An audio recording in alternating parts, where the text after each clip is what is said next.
everyone and welcome back to our YouTube channel Savvy Forensics. So friends, आज हम बात करने वाले हैं क्वेश्चन डॉक्यूमेंट्स के 10th पार्ट पर एंड यहाँ पर हम बात करने वाले हैं फोर्जरी के बारे में। फोर्जरी क्या होती है, कितने टाइप्स की होती है एंड उसका एग्जामिनेशन हमें किस तरह से करना होता है एंड इसके जो फोर्जरी के पार्ट्स हैं ये आपके आपके अलग अलग वीडियोज़ आएंगे, इसके सेपरेट वीडियोज़ आएंगे जो अलग अलग टाइप्स होते हैं उनके बारे में। ठीक है, सो यहाँ पर बेसिकली हम बस इतना डिस्कस करने वाले हैं कि फोर्जरी क्या होती है, कितने टाइप्स की होती है एंड जो आपका उसमें जो टाइप्स होते हैं तो उसमें से जो आपका पहला वाला टाइप होता है फ्री हैंडेड या फिर जिसको हम सिमुलेटेड फोर्जरी कहते हैं, तो उसके बारे में पूरा डिटेल में डिस्कस करेंगे एंड उसके एग्जामिनेशन के बारे में भी यहाँ पर हम बात करने वाले हैं। तो देर ना करते हुए जल्दी से स्टार्ट कर लेते हैं हम अपने आज के टॉपिक को एंड यहाँ पर सबसे पहले हम बात कर लेते हैं फोर्जरी के बारे में कि फोर्जरी क्या होती है। जब जो फोर्जरी होती है it is an attempt made by a person to defraud another by falsely making or altering a signature or any part of a document. जब कोई इंडिविजुअल किसी दूसरे इंडिविजुअल के डॉक्यूमेंट्स के साथ में उनमें जो सिग्नेचर्स होते हैं, उसमें जो हैंड राइटिंग होती है, उसमें जब कोई फोर्जरी करता है, उनको चेंज करने की कोशिश करता है, उनके साथ में कोई ऑल्टरेशन करता है। ऑल्टरेशन का मतलब वही जो चेंजेस कोई करने की कोशिश करता है, उनको कॉपी करने की कोशिश करता है, तो वो सारा का सारा आपका फोर्जरी में इंक्लूडेड होता है। ठीक है, it may consist the filling up a blank on a document containing a genuine signature or materially altering or erasing instrument. यहाँ पर जो आपकी फोर्जरी होती है इसमें क्या होता है, जो ब्लैंक होते हैं, आपका स्पेस होता है, तो उन स्पेस में कुछ ना कुछ फिलअप कर देना या फिर जो डॉक्यूमेंट जिसमें कुछ जेन्युइन सिग्नेचर होते हैं उन जेन्युइन सिग्नेचर को कॉपी कर लेना और उन सिग्नेचर्स का यूज़ कहीं और करना, तो ये सारा का सारा होता है। उसके अलावा जो चीज़ें लिखी हुई हैं उनको इरेज करने की कोशिश करना, उनमें कुछ ऑल्टरेशन करना, तो ये सारी चीज़ें आपकी फोर्जरी में इंक्लूडेड होती हैं। एंड मोड्स ऑफ फोर्जरी में include bills of exchange, bills of lading, provisionary notes, checks, bonds, receipts, order for money or goods, mortgages, discharge of mortgages, deeds, bonds, records, account books, certain kind of tickets और passes for transportation और events। यहाँ पर आपके कुछ type के documents के बारे में बताया गया है जहाँ पर आपकी फोर्जरी के केसेस देखने को मिलते हैं। तो ये आपका हो गया बेसिक चीज़ें, बेसिकली फोर्जरी के बारे में, फोर्जरी का क्या मतलब होता है। फोर्जरी का सीधा सा बस यही मतलब है, जो भी आपके डॉक्यूमेंट्स होते हैं, जो आपके लीगल डॉक्यूमेंट्स होते हैं, जितने भी तरह के डॉक्यूमेंट्स होते हैं, जब उसमें किसी भी तरह का कोई भी ऑल्टरेशन, ऑब्लिटरेशन, इरेजर या फिर जो हैंड राइटिंग है, जो सिग्नेचर है, उनको जब कोई दूसरा इंडिविजुअल कॉपी करके किसी दूसरे इंसान के नाम से बनाता है, तो वो सारी चीज़ें आपकी फोर्जरी में इंक्लूड करी जाती हैं। ठीक है, आई होप यहाँ तक आपको चीज़ें समझ में आ गई होंगी एंड अभी हम आगे मूव करते हैं। एंड यहाँ पर जो आपकी फोर्जरी होती है वो बेसिकली आपकी 4 टाइप्स की होती है। यहाँ पर आपके सामने सारे के सारे नाम लिखे हुए, जिसमें सबसे पहला होता है आपका फ्री हैंड या फिर सिमुलेटेड या फिर कॉपीड फोर्जरी। ठीक है, तो इसको हम फ्री हैंड फोर्जरी कह सकते हैं, इसको हम सिमुलेटेड फोर्जरी कह सकते हैं या फिर इसको हम कॉपीड फोर्जरी भी कह सकते हैं। ये तीनों ही आपके एक ही चीज़ के नाम होते हैं। सेकेंड होता है आपका ट्रेस्ड फोर्जरी, सेकेंड वाला है आपका ट्रेस्ड फोर्जरी। थर्ड है आपका फोर्जरी बाय मेमोरी। फोर्थ होता है आपका फोर्जरी विदाउट मॉडल और फोर्जरी बाय इम्पर्सोनेशन। ठीक है, तो ये आपके फोर्जरी के 4 टाइप्स होते हैं एंड यहाँ पर इस वाले वीडियो में हम स्पेशली बात करने वाले हैं फ्री हैंड और सिमुलेटेड या फिर कॉपीड फोर्जरी के बारे में। बाकी के जो आपके फोर्जरीज़ हैं इनके आपके सेपरेट वीडियो आएंगे, तो वहाँ पर इनको हम पूरा डिटेल में कवर कर लेंगे। ठीक है, तो अभी हम सबसे पहले यहाँ पर बात कर लेते हैं जो आपका फ्री हैंड या फिर सिमुलेटेड फोर्जरी होती है उसके बारे में। In this type of forgery, the forger selects a model signature or writing and tries to copy the design of letters and other broad features depending upon his skills, practice and competency। यहाँ पर क्या होता है, मान लीजिए कोई ए individual है, ठीक है, ये किसी तरह से कुछ साइन करता है, इसके साइन की ज़रूरत किसी भी इलीगल या किसी भी तरह के काम के लिए बी को रिक्वायरमेंट हुई जो वो ए से डायरेक्टली साइन नहीं करवा सकता, तो इसको करनी है एक तरह से फोर्जरी, इसको देना है बी को धोखा, इसको बी को ए के साथ में किसी तरह का कोई भी फॉल्स काम करवाना है। तो उस कंडीशन में क्या करेगा, बी कहीं से भी आपके ए के सिग्नेचर को देखेगा, कहीं से भी उसको मिल जाएंगे, उसको पूरा प्रैक्टिस करेगा, एज इट इज़ वैसे के वैसे बनाने की कोशिश करेगा।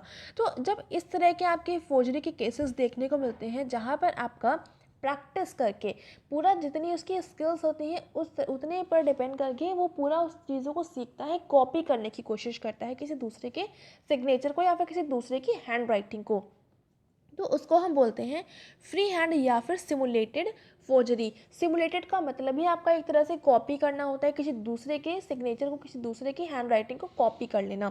ठीक है, सो ये हो गया आपका बेसिक सी डेफिनेशन आपकी फ्री हैंड या फिर सिमुलेटेड फोर्जरी की। And such an attempt in most of the cases results in a crude forgery. इस तरह की जो फोर्जरी होती है जनरली इसमें जो रिजल्ट होते हैं इसके क्रूड फोर्जरी के तरह से आपको देखने को मिलते हैं। क्रूड फोर्जरी का मतलब होता है जो आपकी इस तरह के जो आपके सिग्नेचर्स, आपको कॉपीड सिग्नेचर्स देखने को मिलते हैं।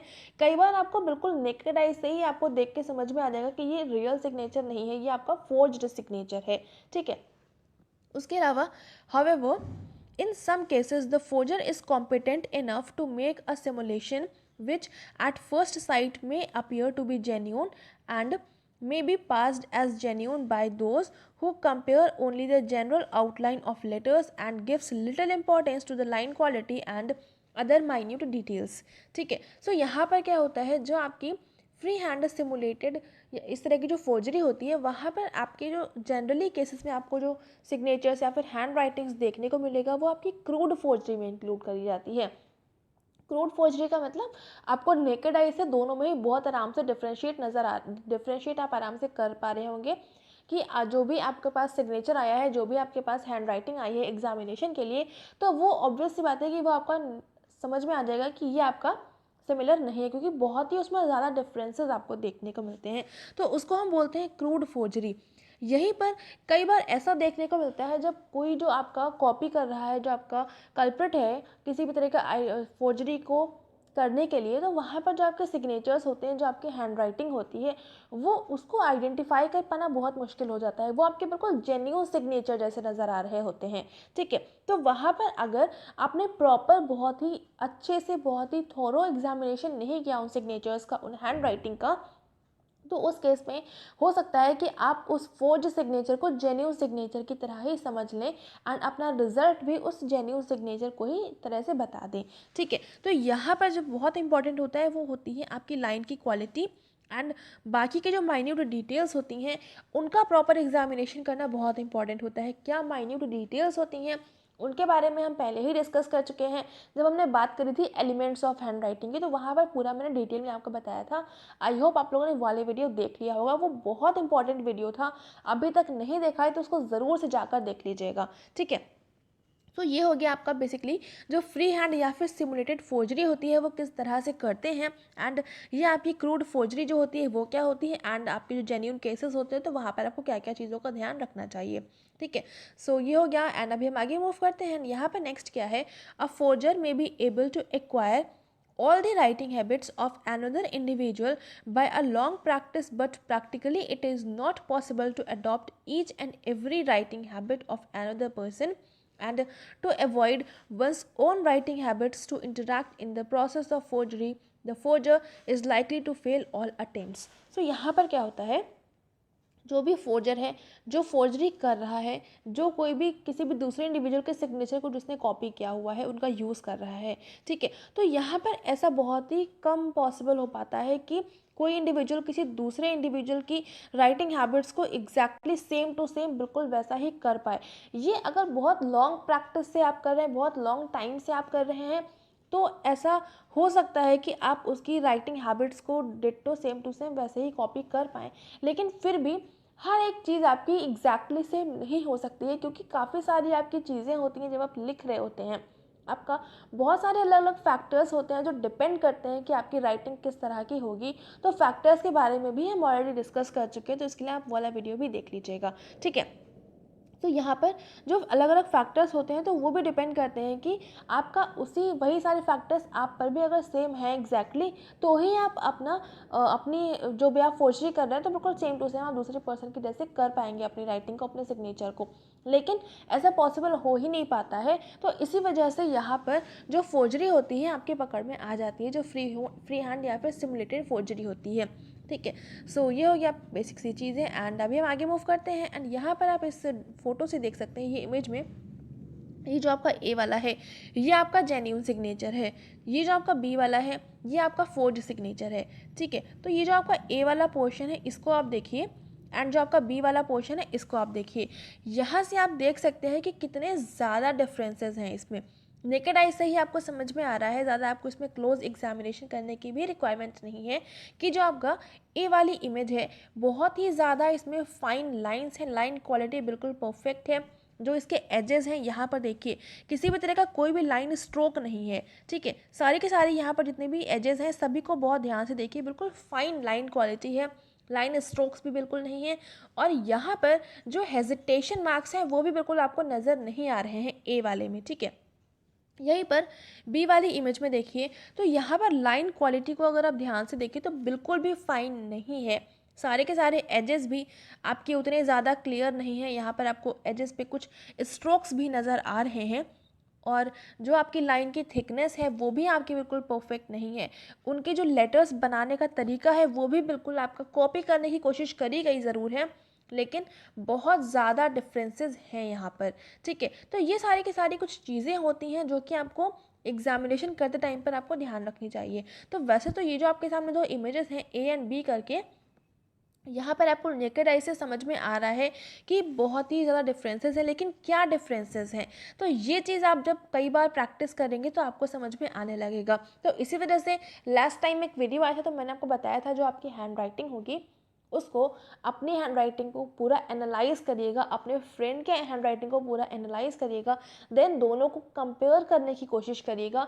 तो वैसे ही आज मैं फिर से आपको एक टास्क देना चाहूँगी, आप अपने सिग्नेचर करिएगा, उसके अलावा अपने किसी फ्रेंड से अपने ही सिग्नेचर या फिर किसी भी दूसरे इंडिविजुअल से अपने सिग्नेचर को कॉपी करवाइएगा। ठीक है, एंड देन उसके बाद में उसको एनालाइज करिएगा कि क्या क्या आप वहाँ पर डिफ्रेंशिएट कर पा रहे हैं या नहीं कर पा रहे हैं। तो इससे चीज़ें आपको और अच्छे से समझ में आ जाएंगी। ठीक है, तो ये हो गया। एंड यहाँ पर अभी हम बात कर लेते हैं जो आपका डिटेक्शन होता है, इसमें डिटेक्शन हमें किस तरह से करना होता है। तो यहाँ पर काफ़ी सारी चीज़ें आपको नेकेड आई से देखने को मिल जाती हैं, लेकिन बहुत सारी ऐसी चीज़ें होती हैं एग्जामिनेशन करते टाइम पर जो आपको नेकेड आई से नहीं दिखती हैं। तो उसके लिए आप माइक्रोस्कोप का यूज़ कर सकते हैं, तो इसको हम माइक्रोस्कोपिक एग्जामिनेशन भी कह सकते हैं। तो यहाँ पर जो आपको नेकेड आई से दिखेंगी वो क्या क्या चीज़ें हैं, जो आपके लेटर्स की विड्थ है, लेटर्स की हाइट है, उनके बनाने का तरीका है, मतलब उनका साइज़, शेप, उनका जो फॉर्मेशन है, उनका जो अलाइनमेंट है, उनका जो अरेंजमेंट है, उनका जो स्लैंट है। तो ये सारी कुछ ऐसी चीज़ें होती हैं जो आप नेकेड आई से आराम से देख सकते हैं। एंड फिर भी अगर आपको वैसे समझ में नहीं आता है तो आप उसके लिए भी माइक्रोस्कोप का यूज़ कर सकते हैं। तो ये आपकी कुछ बेसिक सी चीज़ें हैं। जितने भी मैंने टर्म्स आपके सामने बोले हैं तो हो सकता है अगर आप लोगों ने प्रीवियस वीडियो नहीं देखा है तो आपको समझ में नहीं आ रहा होगा, तो इसी वजह से प्रीवियस वीडियो को ज़रूर से देख लीजिएगा। एलिमेंट्स ऑफ हैंड राइटिंग करके वीडियो था, तो वहाँ पर इन सभी के बारे में हमने बात करी थी पूरा डिटेल में। ठीक है, तो ये हो गई आपकी कुछ बेसिक सी चीज़ें। उसके अलावा यहाँ पर क्या होता है, लाइन क्वालिटी। लाइन क्वालिटी कितना फाइन है, कितनी पुअर है, तो उससे भी आपको पता चलता है। जैसे कि अभी मैंने आपको इमेज से समझाया था कि जो लाइन क्वालिटी थी वो आपकी ए वाली में कितनी परफेक्ट थी, कितनी फाइन थी, जो आपकी बी वाली थी तो वहाँ पर कितने सारे हेजिटेशन मार्क्स थे, कितने ज़्यादा शेकी मार्क्स थे। ठीक है, तो वो सारी चीज़ें आपकी लाइन क्वालिटी में इंक्लूड करी जाती है। देन पेन प्रेशर, पेन पे कितना प्रेशर डाला गया है वो चीज़ आपको अपनी जो भी राइटिंग सरफेस होती है वहाँ पर आपको समझ में आती है। जब आप पेन प्रेशर काफ़ी सारा लगता है, अगर हल्का भी प्रेशर लगता है तो वो भी आपको राइटिंग सरफेस पर नज़र आती है। जो आपका पेज होता है, जो आपका पेपर होता है जिस पर भी किसी ने कुछ लिखा हुआ है, तो उसको जब आप देखेंगे उसके बैक साइड में कुछ आपको इंडेंटेशन मार्क्स नज़र आते हैं, तो उसके बेसिस पर आपको पेन प्रेशर का एनालाइज होता है। उसके अलावा आप इसका एग्जामिनेशन में माइक्रोस्कोप का यूज़ करते हुए कर सकते हैं। देन अनयूजुअल पेन लिफ्ट, जब आप जब किसी के दूसरे इंडिविजुअल के साइन को कॉपी करते हैं, उसके हैंड राइटिंग को कॉपी करते हैं, तो आपको नहीं पता होता है एग्जैक्टली वही चीज़ आपसे नहीं हो पा रही होती है, तो उसके लिए कई बार आपको बार बार बीच बीच में पेन को उठाना पड़ता है। जब आप नॉर्मली खुद के सिग्नेचर कॉपी अपने अपने अकॉर्डिंग आप किसी के साइन कर रहे होते हैं, अपने खुद के साइन कर रहे होते हैं, अपनी खुद की राइटिंग में लिख रहे होते हैं, तो वो आप पूरा फ्लो में होते हैं, आपको पता होता है कहाँ पर क्या चीज़ कैसे बनानी है, कब क्या क्या करना है। ठीक है, तो वहाँ पर जो आपके लाइन के आपके जो भी लेटर्स होते हैं उनके जो एजेस होते हैं वो बिल्कुल परफेक्ट होते हैं, बिल्कुल फाइन एंड होते हैं। लेकिन जब आप किसी दूसरे की राइटिंग को, किसी दूसरे के सिग्नेचर को कॉपी कर रहे होते हैं तो वो आप उतना फ्लो नहीं बन पा रहा होता है, क्योंकि आपको एग्जैक्टली पता ही नहीं होता है। तो उस कंडीशन में आपको सिग्नेचर्स में, हैंड राइटिंग्स में कहीं कहीं पर अनयूजुअल पेन लिफ्ट मिलेगा। पेन लिफ्ट का मतलब होता है बीच बीच में पेन को उठाना, ठीक है। तो ये चीज़ होती है अनयूजुअल पेन लिफ्ट। तो ये भी आपको पूरा, जब आप एग्जामिनेशन करेंगे, एक बार प्रैक्टिकल करके देखेंगे, तो आपको वहाँ से चीज़ें समझ में आएंगी। उसके अलावा रीटचिंग, रीटचिंग का क्या मतलब होता है, जब आपने साइन किया, किसी दूसरे इंडिविजुअल के साइन को कॉपी किया, तो उसमें क्या होता है, आपको लगता है कि यहाँ पर ये गड़बड़ है, वहाँ पर वो भी गड़बड़ लग रहे हैं, तो बार बार आप पेन से उसको रीटच करते हैं, उसको बिल्कुल फाइन बनाने की कोशिश करते हैं। तो वो चीज़ भी, आपकी रीटचिंग भी आपको देखने को मिल सकती है आपके जो भी सिग्नेचर्स होते हैं, जो हैंड राइटिंग्स होती है वहाँ पर। उसके अलावा thick initial and ending strokes, जो आपके एंडिंग स्ट्रोक्स होते हैं, जो आपके कुछ आपने वर्ड लिखा है, कुछ लेटर लिखे हैं, या फिर कुछ सिग्नेचर्स हैं, तो जैसे मैंने आपको प्रीवियस अभी यहाँ पर इमेज में दिखाया था, यहाँ पर जो एजेस होते हैं, ठीक है, तो यहाँ पर आपको स्ट्रोक्स देखने को मिलते हैं। स्ट्रोक्स का मतलब का क्या होता है, जैसे कि यहाँ पर आप देखिए एंड यहाँ पर आप देखिए, तो इस वाले में क्या है, ये बहुत ही ज़्यादा फाइन है, बिल्कुल भी बल्कि नहीं है इसके जो एंड है यहाँ पर। लेकिन यहाँ पर क्या है, ये काफ़ी ज़्यादा थिकनेस है, यहाँ पर बहुत थिकनेस होती है, ठीक है। तो इसी को हम बोलते हैं स्ट्रोक। स्ट्रोक का मतलब क्या होता है, जब आप पेन कहीं पर रखते हैं एंड उसमें जब आपको पूरा प्रॉपर नहीं पता होता, तो यहाँ पर आप प्रेशर भी डालते हैं एंड कुछ टाइम के बाद आप कुछ भी करना स्टार्ट करते हैं, तो यहाँ पर जो आपकी इस तरह से स्ट्रोक बन जाता है, जो थिकनेस बन जाती है, तो वो आपका स्ट्रोक कहलाता है। वो आपको जनरली स्टार्टिंग पॉइंट पर या फिर एंडिंग पॉइंट पर नज़र आता है, ठीक है। तो ये चीज़ होती है लाइन स्ट्रोक। एंड इसके अलावा नेक्स्ट क्या है आपका, tremors as a result of hesitation. Tremors क्या होते हैं, जो आपको राइटिंग में या फिर सिग्नेचर जब आपके पास आया है, तो वहाँ पर आपको कुछ मेसी, कुछ इलेजिबल, कुछ शेकी मार्क्स नज़र आते हैं, और ये सारे के सारे जो मार्क्स होते हैं, ये हेजिटेशन की वजह से होते हैं। एंड इन सारे मार्क्स को कंपाइल करके हम कहते हैं ट्रिमर्स, ठीक है। तो ये होता है आपका ट्रिमर्स। तो ये सारी की सारी चीज़ें भी आपको हैंड राइटिंग या फिर सिग्नेचर में देखने को मिलती हैं। जब आप इन सारी चीज़ों का प्रॉपर एक एक करके हर एक चीज़ को एनालाइज करते हैं, तो आपको वहाँ पर पता चलता है कि कौन सा जेन्यून सिग्नेचर है, कौन सा आपका फोर्ज सिग्नेचर है, ठीक है।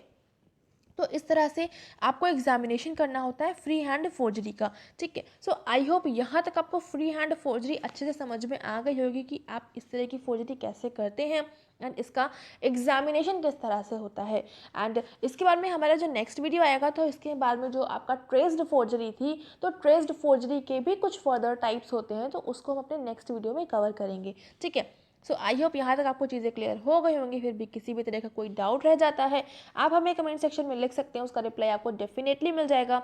एंड अभी तक आपने अगर हमारे Facebook page and Telegram channel को ज्वाइन नहीं करा है, तो उसको ज़रूर से ज्वाइन कर लीजिएगा, क्योंकि यहाँ पर आपको इनकी PDF भी अवेलेबल हो जाती है। एंड अगर आपको ये वीडियो पसंद आ रहा है, तो इसको लाइक ज़रूर से कर देंगे, अपने फ्रेंड्स के साथ में शेयर कर देंगे, चैनल पर नए हैं तो चैनल को सब्सक्राइब कर लेंगे, बेल आइकन प्रेस कर लेंगे for daily updates. And thank you so much for joining me here.